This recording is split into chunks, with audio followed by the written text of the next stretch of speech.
everyone. Thank you for joining us today. My name is Hank Hansen, and I'm with iHome Finder, and we're really excited to have a guest with us today, Bob Corcoran. Welcome, Bob. Oh, thanks, Hank. Nice to be here. Excited to share the information. It's just so crucial at this time around the U.S. Absolutely. We're really glad to have you with us. I'm here in California. Bob's in Florida, and all of you out there across the country, so we're covering lots of miles today. So Bob's one of the nation's top real estate coaches. He's won many awards over the years, and the really impressive thing is he's only 30 years old, right, Bob? Yeah, right. Yeah, that was my first. Oh no, that's how long I've been doing this. Okay. I'm actually in my 31st year. I'm in my 31st year of consulting in the real estate industry. Bob Corcoran has a website, bobcorcoran.com. As he just mentioned, he's on his 31st year of coaching, and his track record is really pretty amazing. You can check out some client stories and his background on his website. Watch these videos. You'll be really impressed with the huge performance these people have realized working through Bob. Anything you wanted to add before we get started, Bob? No, I'm pretty good. I just think that, for those that are listening live here, truly appreciate you taking the time. Okay, and I know we got reviewed a lot of the questions that come in, and Hank, I've done more webinars in the last month than I have in the last 5 years combined. It's like, I've been through, the savings and loan crisis of the mid 80s to late 80s. I've been through the dot-com bust in 2000, 9/11, and the housing crash. This one's different because this one's affecting a lot of people. The housing crash, we didn't have all the deaths that we have today. However, I think what we want to stay focused on is how to survive a crisis. And this is why I love the questions that are coming in, because a lot of the questions are geared exactly to surviving, in this mode without being Chicken Little and the sky is falling. I always say, Hank, to all of my clients, there's three types of people that you can be. You can choose to be. Number one, I can be Chicken Little, the sky is falling. I can be an ostrich, stick my head in the sand, or I can agree to outwork my competition. Through all crises, I think those people that agree to outwork the competition will see dramatic increase in their production in the following 12 months. So that's why I really appreciate the people being on here, getting the answers to the questions that are really prevalent on a lot of people's minds, Hank. Great. Fantastic. All right. Without any further ado, we will jump into the questions. I'm going to close my video here so you're a little less clutter on folks' screen. They'll still be able to see you. How do you recommend organizing leads in a CRM for maximum productivity? Well, number one, I think it's grossly important to have a CRM, contact relationship management platform, where all of your leads, no matter what the source they're coming from, you want to have one simple dumping ground, and every lead should be identified as to what source was the lead. So if you're sending, to your CRM, leads from Zillow or Realtor.com or things like that, you want to make sure you tag them so you know where the lead's coming from, so you can always track the return on investment. How many leads you're getting from Realtor.com versus number you close. You want to be able to track that number to increase your return on return on investment. It is so important to have a single incubator for 100% of your leads. Past clients should be in a CRM. Your network, your SOI, everybody should be in a CRM. It's a boiling pot. Once you have that all set up, okay, then you start going into your CRM, making sure you're giving them proper, lead sources of where they're coming from. And so you're incubating them. And I think what's most important, okay, is making sure you have a CRM with an IDX feed. That is grossly important because we can't rely on everybody calling leads out of your CRM, but I do want to electronically stay in touch with people. So that's grossly important as well, Hank, is to make sure you have a CRM with an IDX feed. Okay.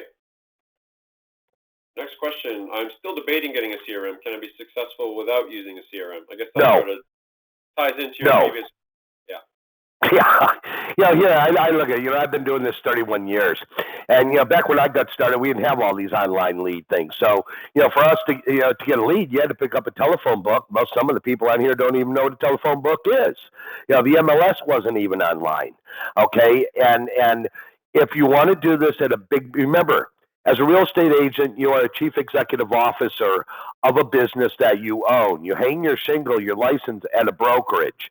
That is to give you the ability to sell. You can be an independent, which is still good, but you're hanging your license with that uh, uh, uh, with that entity. But to be successful, you can't keep everything in your heads. And when you look at it, by being structured and organized, and not having a CRM, you're never going to maximize your potential. Or if you do, you're working a lot of hours. My clients don't work more than 50 hours a week, and they're selling over 400 homes, and we could not do it without a CRM. So I always say copy success. I coach 31 people, and 29 of them are in the top 100 in the Wall Street Journal list. So I say copy success. If the most successful real estate agents in the world have a CRM, then so should you. That should answer it pretty clear right there. Okay. What should I be doing to keep in touch with clients during this time? What can I do right now to stay top of mind? Excellent question. Probably that question is needed more now today than ever. Number one, I always recommend during this situation where we have going on, take sales off the table. You get a new lead come in, it should be approached like this. Hey, Bob, this is Jim at ABC Real Estate. First off, I want to check in. How's your family doing? How is this current? Don't mention things of what the crisis is or anything. We don't want to create hysteria where hysteria does not exist. So don't create it.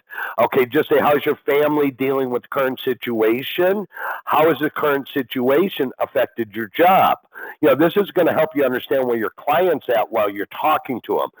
And you'll see in my line of questioning and training, I consistently say, seek first to understand. Seek first to understand, then to be understood. Understand where your prospect's coming from before they can understand what they're about to tell them about real estate. You don't bring up real estate, they'll bring it up. Remember, if it's a new lead, okay, how's your family? How's this affected your work? Then you get into wants to come, because people want to talk right now, so let them talk. A lot of times through all crises, you become a therapist. Please put your therapist hat on.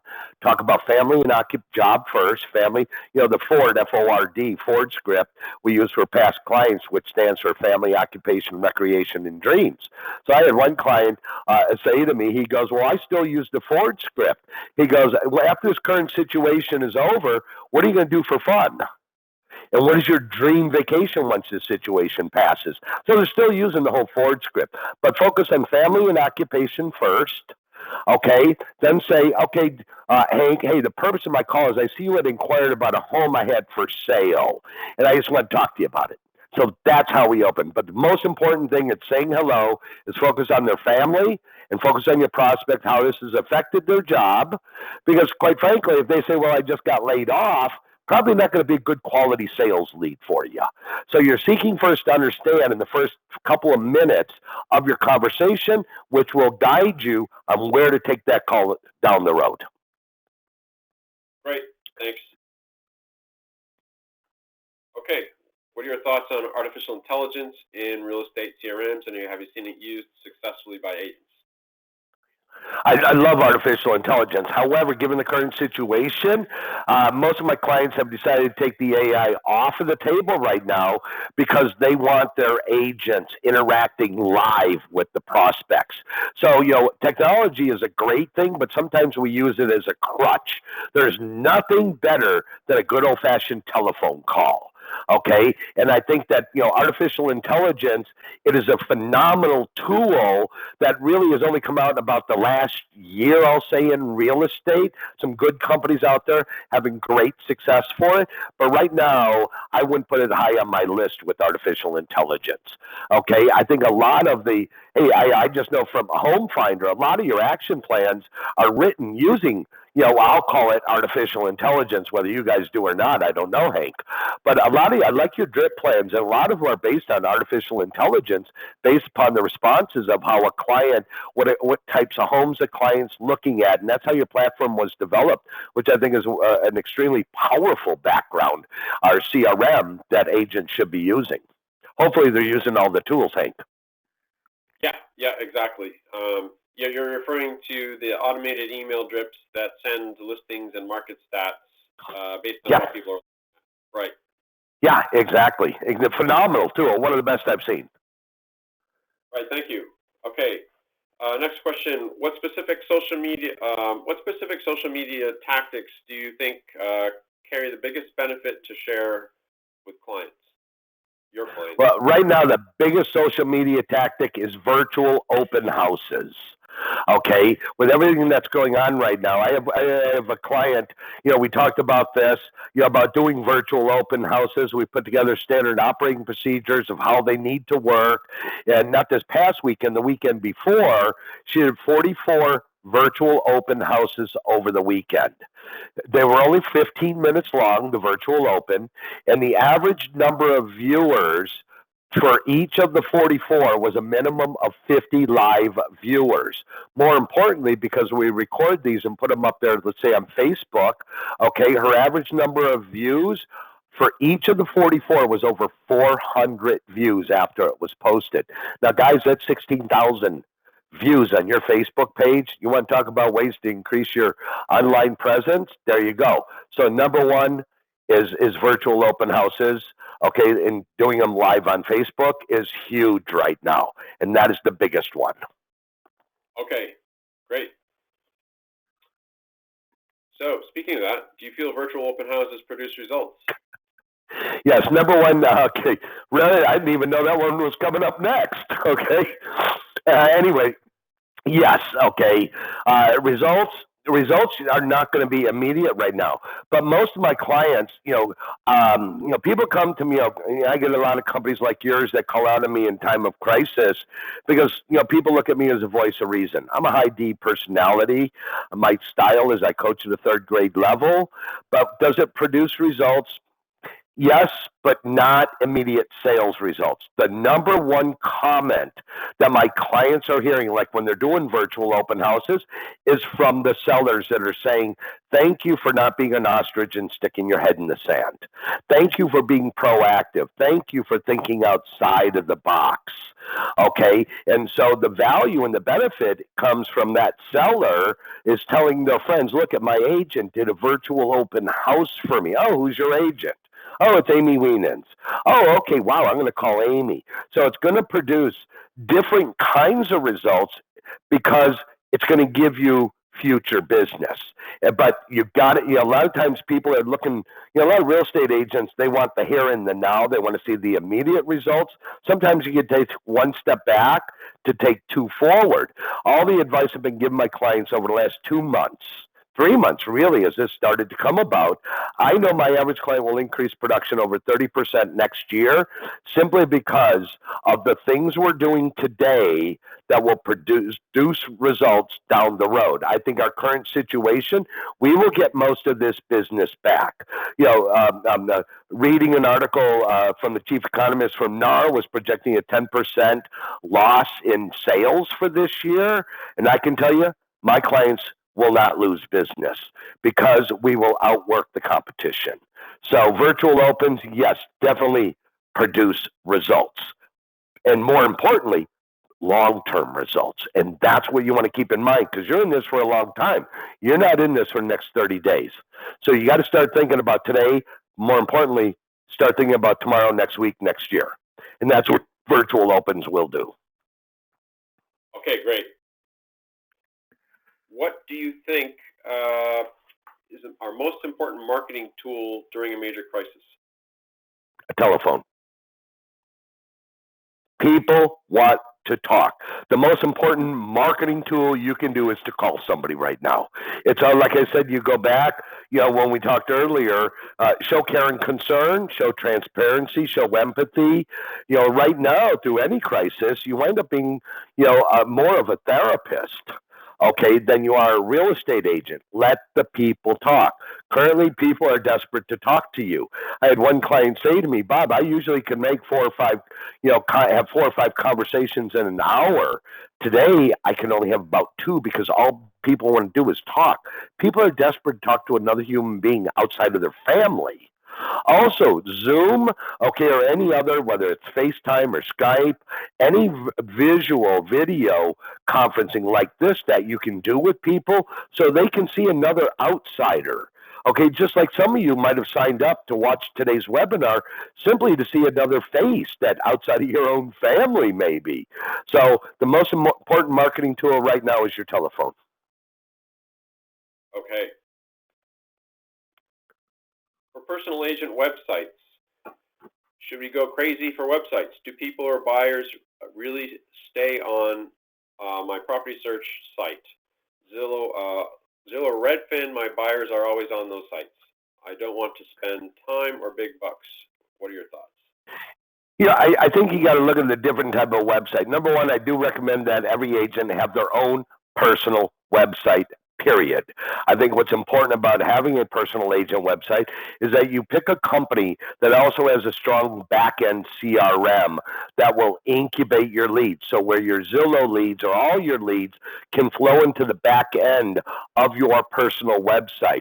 And like I said earlier, you want to make sure that your website and your back end has an IDX feed. That's grossly, if I haven't made it clear, that's probably the most important thing of having any website, because a website that does not have an IDX feed, it really just becomes a spot for you to dump all your leads, but it's not working for you. And when you really look at some of the costs of these personal agent websites, they're pretty inexpensive. Okay, I have some of my clients, they go out and get these custom websites spending $10,000-$20,000. Yet there are sites out there now to know what costs are of your home finder product, Nick. Okay, but I believe you can get a website that has a CRM with an IDX feed for probably less than $200. Is that an accurate statement, Hank? Yeah, right. It's a very inexpensive solution given everything it's doing for your business. Yeah. Yeah, and the neat thing about why I keep impressing on making sure it has an IDX feed is because now your website is working for you while you're asleep. You don't need to go out and have a custom website. If you're just starting out in real estate or if you're selling less than 100 homes, I think you can just get a templated website that has a strong CRM with an IDX feed on the back end, so all leads, no matter the source, can flow into that CRM to incubate the lead, and you can always go in and then start making phone calls from the back of your site where all your leads are currently being incubated. But I would want every agent to have their own personal website, not be associated to a broker's website. A lot of brokers will give you an agent page, so it's not, you have a page, it's not a website, but you don't have the ability, okay, to incubate the leads. Okay, some brokers will say they may have a CRM that has an IDX feed, but at the end of the day, the broker owns all those leads. So if you're not going to be with that company for the rest of your life, that company owns your leads. And so for all of my clients, the recommendation is control your environment. I always say control what you can and forget the rest.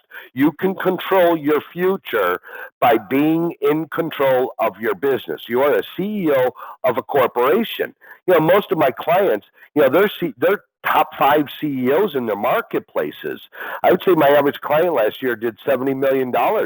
Now, if you look at most areas, that puts them in the top 10 of businesses in their marketplace. So start acting like a CEO and be in control of your business and be in control of your future. Because at the end of the day, you got into this business to have success, but did you ever think of your exit strategy? For some of those listening, if you have an exit strategy, go to my website. I have a button there called Exit Strategy. Probably one of the biggest things I've started doing in the last couple of years was helping agents put together an exit strategy when they want to get out of the business. So personal website, yeah, definitely. It's a no-brainer, folks. Okay. Next question. How does one convince potential buyers our local market will remain fairly stable in spite of the current crisis, and that the prices will not go down significantly in the next few months as they did during the Great Recession of 2008? Okay, the difference between today and then. Today, back in 2008, there were a tremendous amount of of foreclosures that happened, which caused the prices to go down because the market was just gluttoned with inventory. Today, for most of the USA, we're still in a seller's market. So every economist article I've read or talked to is not projecting prices to decrease that much. The one thing about real estate is prices will always come back. It's like the Dow in the '08 crash. Okay, Dow was down to 9,000. Okay, today, right now, Dow is at pre-crisis prices. So the prices will remain stable. Interest rates are remaining historically low, even though the federal government has reduced the prime rate, to close to zero. Mortgage companies aren't interested in lowering the interest rate right now simply because they're inundated with refinancing going on right now, which we did not have in '08. In '08, it was more about bailing people out in foreclosure. Today, we don't have that. The bigger thing we have to be concerned about is the number of people that may be being furloughed or laid off right now. Okay, but that is not, in my professional opinion, going to affect housing prices. And if you go through any crisis, housing is the one stable thing that always is a phenomenal investment because it may go down, but we know it will always go up. It always has since I've been alive. Okay, so this is different than that Great Recession in 2008, but that's a phenomenal question, and the fact that it's a little bit different. Yeah. Prices won't go down, Hank. Yeah. Okay. Next question. Real estate is considered a non-essential service in my state, so we are shut down. What should I be doing until the order is lifted? Man, that's a rough one. Must be living in California. Okay. California has most of the non-essential real estate. One client I have, he's shut down for a month and a half, yet he's having one of the best Aprils he's ever had. The reason? Everything is being done virtual now. He might not be able to go out and show a house physically, but we're showing them now virtually. There's a lot of technology out there, and I think especially if you have listings, depends on technology you have. You can get on the phone using a product like Zoom. You want to use a video platform where you can share your screen.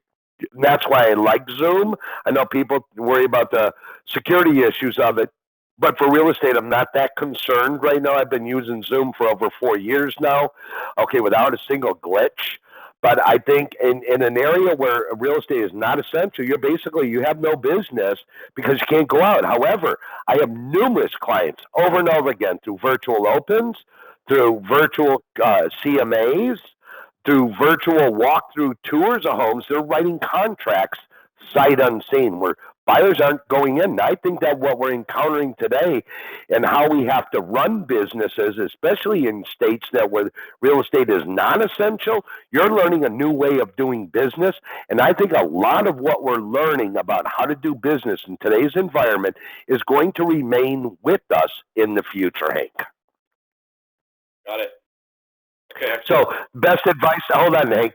What should I be doing? Get on the phone, call people, set up Zoom calls, get face-to-face. People want to see a face. Even though I can't see, touch, feel, or hug you, I can see you and they can feel your energy, and they're going to appreciate you just for taking the time to talk to them because people are desperate to talk to people right now outside of their family. My wife, I got to get her out of the house. She's driving. I mean, she's a high personality. People give her energy. Well, she can't go out. She has no energy. She's tired. And so I have to fill that need. Please help me get this over with. All right. That's great. Thanks, Bob. Next question. What are some of the 80-20 highest leverage activities I can do to generate activity in this time? Number one, call your past clients. Check in. How's your family? How's it affected your job? And that is the number one thing you can do. Okay. Number two, I think, is generate activity. Is stay on top of your lead volume. If you have things like, I always say, if you have things like an instant chat with artificial intelligence on your website, I would almost ask you to disengage it because you're not as busy, and I would rather somebody be talking to a live human being than an artificial intelligence chat. So number one, stay in touch with past clients. Number two, call people, your past clients, call your leads, stay abreast, but remember, take sales scripts off the table at this time. Start out with how's your family, how's this affected your job, then get into real estate. But the top two things, stay in touch with past clients. I expect all of my clients to get at least 50% of their business, from past clients, networking, and SOI. And I'm not talking about, Hank, about somebody that's selling 20 homes a year. I expect 50% from my clients that are selling 900 homes a year. And I have many clients that are selling over 900 homes a year right now. These are not brokerages. These are teams just like most of our listeners today. So the biggest two things, past clients, get on the phone, set up Zoom calls, virtual open houses, top three things you need to do. Okay. Moving on to the next question. Clients think that it's going to be a buyer's market and they want to wait. They are passing on great properties due to that reason. What do I tell them? We haven't been in a buyer's market since 2007. The entire U.S., a balanced market, it's called absorption rate. The absorption rate means if no more listings came in the market, how many months supply of homes do we have? A balanced market is considered 5 to 6 months, where the buyer nor the seller have an advantage. We have been in the seller's market for over the last 10 years. We're not headed anywhere near a buyer's market. Just not going to happen. Because we're so low. I think the U.S. currently, the figure stands around 4 months supply. It would take something more bigger than this in order for us to get into a buyer's market. I just don't see it happening. And what I would tell my buyer, that's not going to happen. Here's why.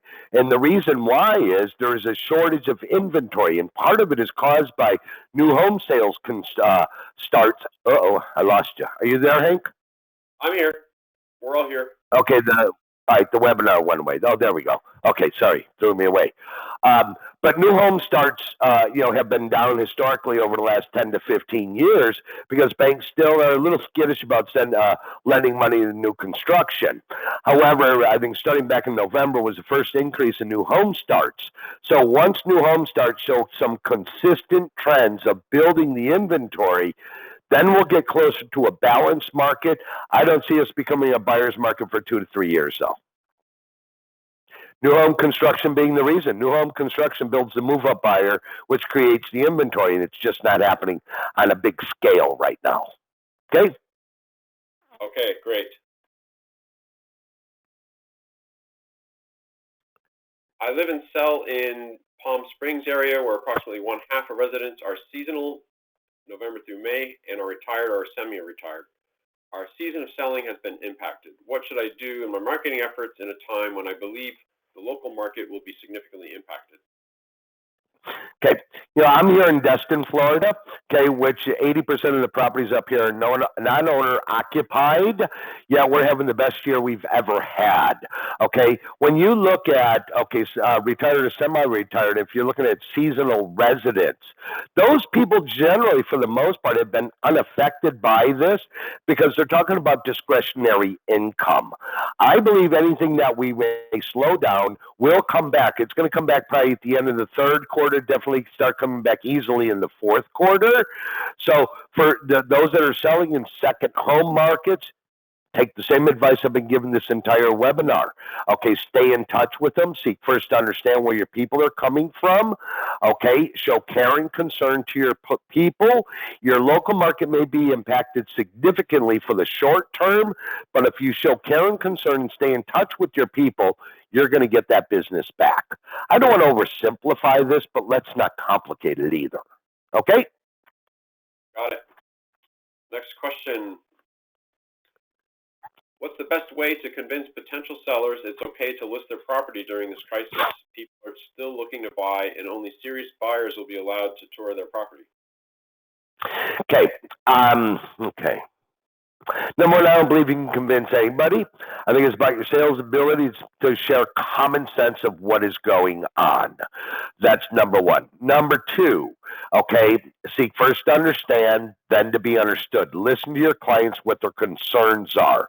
Because, we have some clients one client said, we instructed the client who was kind of the client. The seller was like a Chicken Little, the sky is falling. So he simply told the seller, "Look, we're going to inform you every time there is a showing. If you will do me a favor when you know there's a showing, you seller turn on all the lights. You seller open every single door, and I will make sure the agent knows not to turn the lights off, not to close the doors, not touch anything in your house." So there are certain things we can be currently doing, okay, to show sellers that we are doing everything we can to reduce the risk of anything happening. People, I think we're only going to take, if you're, the one poor guy where real estate's non-essential, little different story. But if you can still go out and show buyers homes, please make sure you have things like Lysol wipes. I know they're hard to come by. You might want to Google how to make your own. Remember, it's a lot of bleach, okay? And bleach is a little bit more available than, disinfectant. Anyway, but make sure your buyers are also pre-qualified, and you tell your sellers, look, the only buyers we're going to bring through is those that we have vetted, those that have been pre-qualified by a lender, by my preferred lender, and I know that if I show your property, okay, that they're able to buy it. I will also instruct the other agents that are not in my company, if they want to show your property, of what our requirements are. So as a CEO of your own organization, it is your responsibility to reduce the risk of your seller's fears, number one. Number two, to educate the other agents in order to show my property, this is the precautions that must be taking place. And so if we effectively communicate with everybody, then this won't become an issue. Okay, next question. I get website visitors, but how can I get more of them to convert to known leads and provide their information? Call them. If you have a phone number, there's two schools out there. People say, well, if they came in online, they want to remain anonymous. Well, that theory worked 10 years ago, but not today. Okay, you get leads. The best way to convert a lead is you got to say hello to the lead. If you only have an email address, you have to be able to send compelling enough emails. Or if you have a cell phone, you're going to call it. Anytime you have a phone number, pick up the phone and call the lead. Otherwise, if you only have an email address, you have to have compelling enough email replies to get them onto the telephone. It might say something in an email, hey, Hank, got your information. I have the information you wanted on the property. What's the best number for me to reach you on? So ask for the phone number. And don't say, can I have your phone number? Say, what's the best number to reach you on? I have 1 or 2 replies. Well, just give it to me email, or they're going to give you the phone number. But the best way to convert them, it's hard to convert leads without saying hello to them. Pick up the phone and call them. I want to extend on that question a bit, because I think we get this question quite a bit at Iron Finder from clients and prospects. They have traffic, but they're wanting to maximize converting anonymous visitors who have not provided any information into a form fill of some sort. So I think. But if I have no information, Hank, there's no way for me to get a hold of them, right? If I don't even have an email address, I can't do anything with the lead, correct? Yeah. I think the gist of the question is there a strategy that you've seen effective for the type of messaging that encourages people to contact through a form? So is it client testimonials? What kind of content helps move the needle on turning anonymous people into completing a form fill so that you do have their information?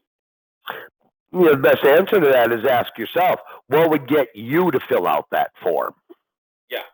So that's what I would ask is say, all right, what would it take for me to fill this out? It has to be something compelling enough, in my professional opinion.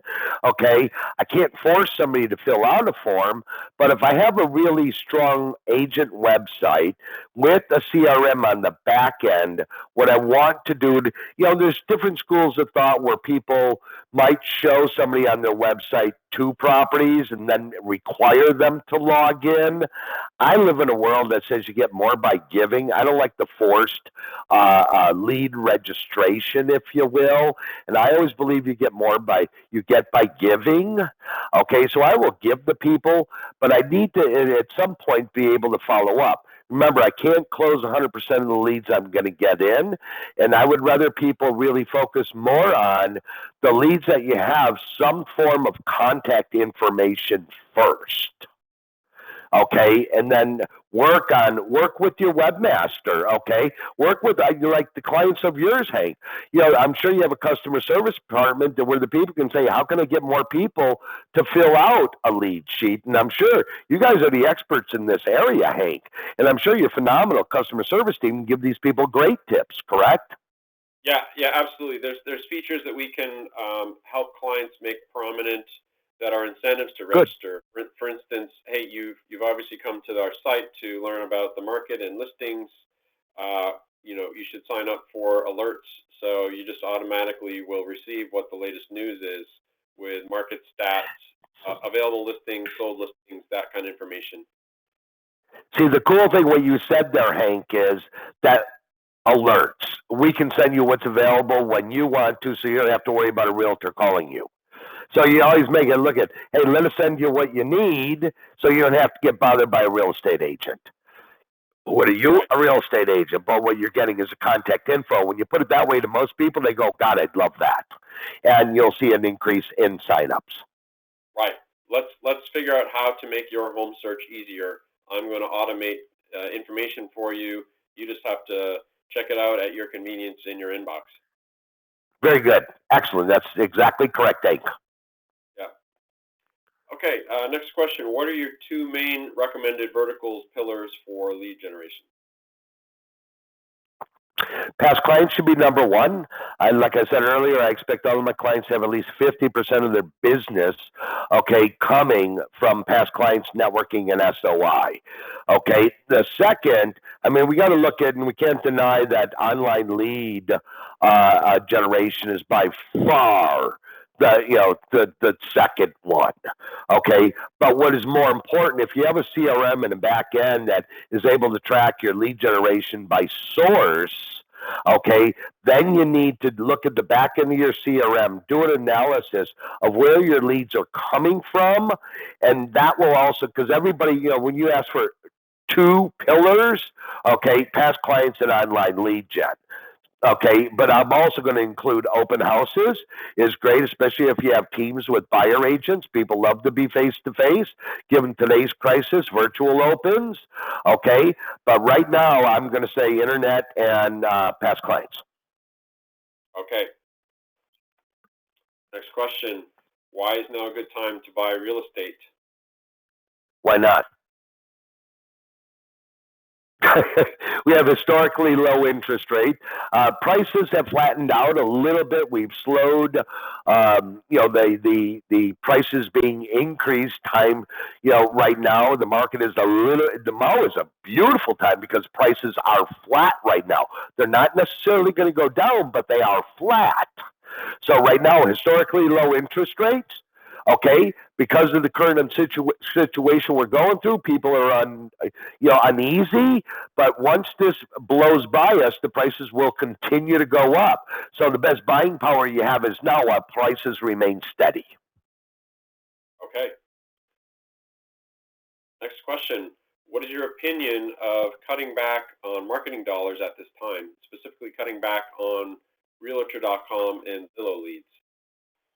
Well, I think if you go to Realtor.com and Zillow, I know Zillow, put out a promotion about a month ago where they cut, some of their clients, they cut their cost in half, but still didn't diminish the service.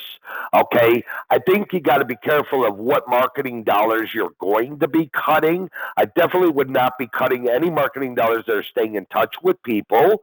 Here I have a lot of clients that do radio and television. Okay, they do it through an organization called Rate. And what I said to Matt Wagner, the owner there, is look, Matt, I see drive time radio is kind of out the door right now because nobody does drive time radio on the 42 steps from their bedroom to their office, right? However, TV viewership is way up right now. So I would tell my clients, let's reallocate some of our radio dollars back over to television and increase my television budget because more people are watching TV today. So let's not cut back on anything that's going to stay in touch with people. Let's not, and let's go to where the market is. And right now, more people are at home watching TV. So if you're not doing TV, you might want to email me and find out how the easiest way to get into to television is, because that is huge right now, television. Great. Got it. Thank you. Next question. What is the fastest way to start as a real estate agent? Brand new agent in the market. Own your neighborhood. Okay, so if you're just getting started in real estate, here, true story. Talked to a prospect years ago, brand new in real estate. Okay, I'll give you a story. All right, this woman had single mom, 3 children under the age of 8, and she got started in real estate. She asked me, what do I do? I said, own your neighborhood.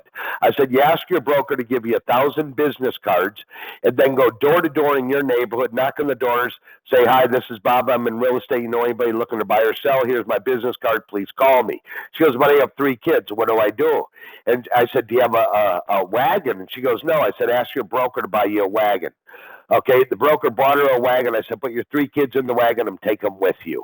Not only are you getting mommy and kid time, but you're also doing business. People will see it. End of the story, at the end of her first year, she sold 102 homes. How's that for a fast start? That's a fast start. That's a great story. It's how big are your rocks? How bad do you want to be successful in real estate? And if you do want to be successful, then do yourself a favor. You got to just throw out your pride and your ego. Ego stands for edging God out. Okay, you just got to do whatever it takes. This woman had a champagne taste on the beer budget, but after year 1, 102 sales, she was well on her way, and she generally then was selling 300 to 400 homes a year. That's fantastic. Okay, yeah. Great advice. Next question. Do you feel the virtual open houses produce results? We covered that earlier, so we'll move on. Agreed. Okay. I want to grow a team, and I need to know what roles people I can put in place to be effective, to be most effective. Go on, man. You're preaching to the choir here. That's what I've done for 31 years, is help people grow teams. All right, number one, know this about running a business. Every great business must have an extremely strong operational department first. So that's your CRM, okay, that's your lead incubator, that's how you're managing your transactions. What are you doing as a contact manager? So work on the operational side of your business first. Too many agents will put the cart before the horse, where they have no administrative team, yet they go out and they hire agents. Well, then they have these agents all doing their own transactions, which keeps them from doing sales. My philosophy on growing a team is, if you're an agent, you want to hire a buyer agent. A buyer agent gets paid to do 3 things: DPA, dollar productive activity. A buyer agent gets paid to prospect, sell, negotiate. And so the biggest way to grow a team is make sure you have somebody in place to do the transaction management side of the business for the agents on your team. When you take that off the plate, okay, you're allowing them to do what they love, which is sales. Most agents don't do the operational side of the business very good, because they're about, I want to get a sale. They're after the hunt and shoot and kill. They don't want to undress it. They don't want the carcass. They don't want to do that. Okay, so you have a strong admin that can take care of that. But if you want to grow a team, the other thing is, first start with your structure. Bob Corcoran's 4 tenets of a great business. You only want to hire people on your team that agree to embrace your mission statement, embody your core values. Patrick Lencioni wrote a book called The 5 Dysfunctions of a Team. Get that book, read it first. If you're going to grow a team, then make it mandatory reading in their first 30 days, and tell them, give you a 1-page book report afterwards. Yeah, we're going back to school. Okay, and then the 4th tenet. So you only want to hire the 3rd tenet, hire people that agree to adhere to the 5 dysfunctions of a team. And then the 4th tenet, only hire self-managed, self-disciplined people. Your job, if you're growing a team, is not to be a mom, a dad, a babysitter, or a police officer. These people better be professional, and they better follow your lead. So if you want to grow a team, put the 4 foundations, get a mission statement, core values that you believe in, read Patrick Lencioni's book, and only hire self-managed, self-discipline. Also, There should be more than just you interviewing people, because sometimes when agents are interviewing people, they're interviewing out of desperation, Hank, and they'll hire anybody. I have a lot of people I'll talk to and say, I'm hiring my mom. And I said, okay, let me guess why. You don't have to pay her. Oh, yeah. So she's going to work 20 hours a week for free. Well, you get what you pay for, folks. Okay, you run a business. Start operationally, start with the 4 tenants first, grow an operations team. You can start part-time operationally. You can look at a virtual professional, even like through a company called My Outdesk. Okay, phenomenal company for virtuals. Okay, you can hire a virtual admin person, but get that in place first before you start adding salespeople. Otherwise, you as the team leader will be the one doing the transaction management, and it's below your pay grade. No disrespect. Okay? Great. All right, moving on. Next question. What should a productive email response to an internet lead contain? Is a shorter worded email better? Less is always more. So yes, okay, nobody's going to read pages. Me, I'm a deep personality. I prefer you send me an email, send it in bulleted format. I don't care about grammar. I don't care about any of that. Just get to the bottom line. But here we're talking about clients, okay? Answer and ask or acknowledge and ask. Remember that. Anytime somebody asks you a question, always answer it and then ask another question. When somebody makes a statement to you, and I know we're talking email, but we can do the same thing in email.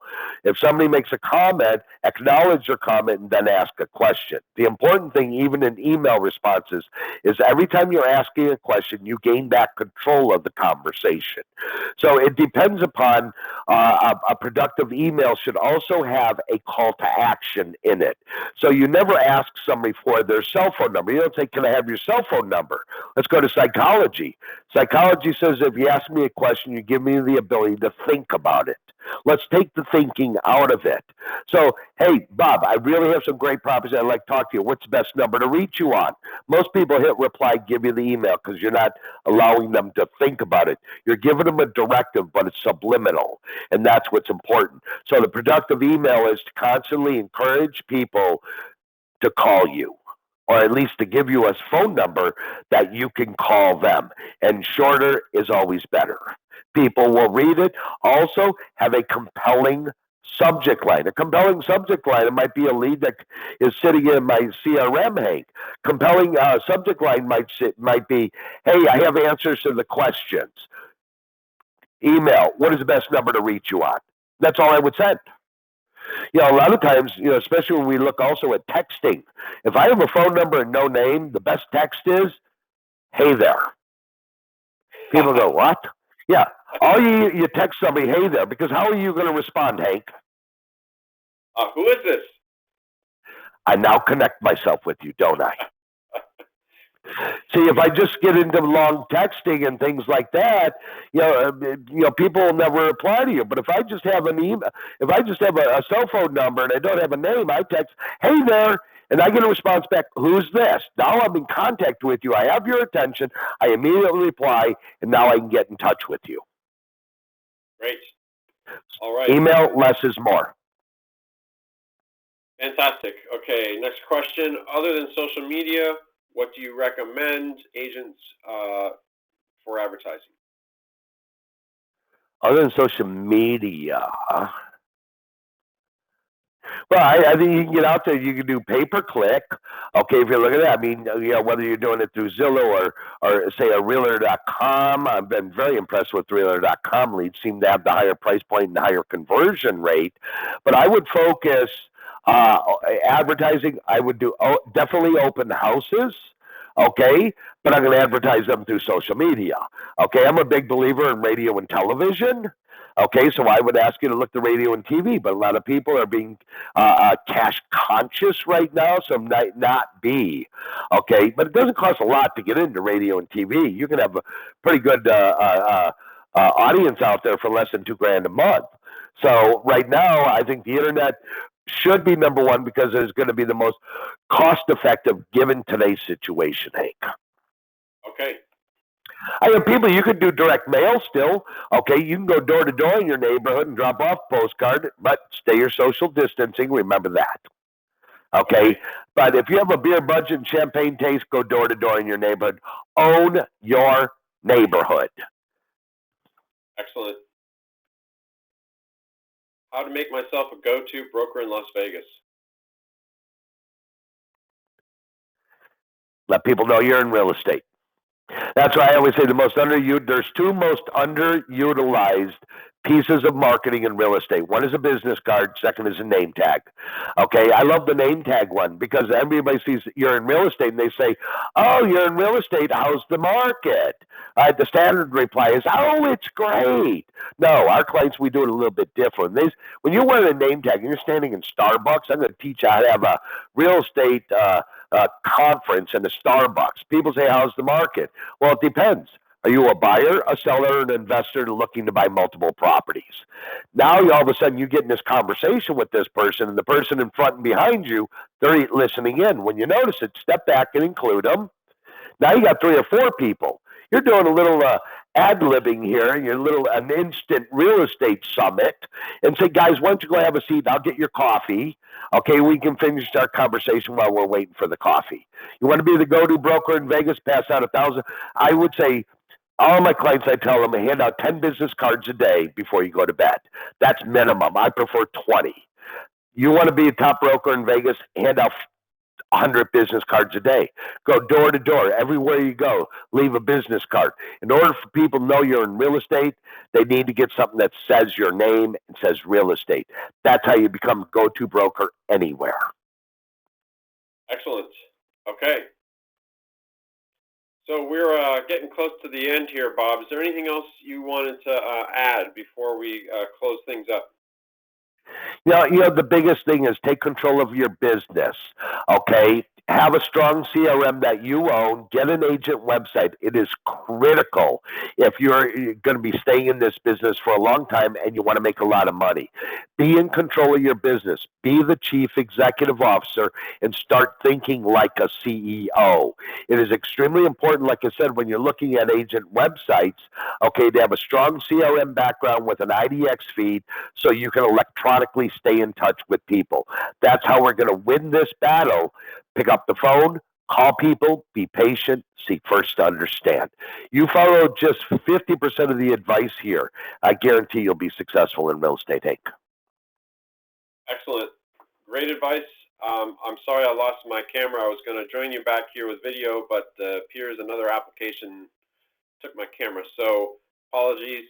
I want to thank you so much, Bob, for joining us. It's really great insights.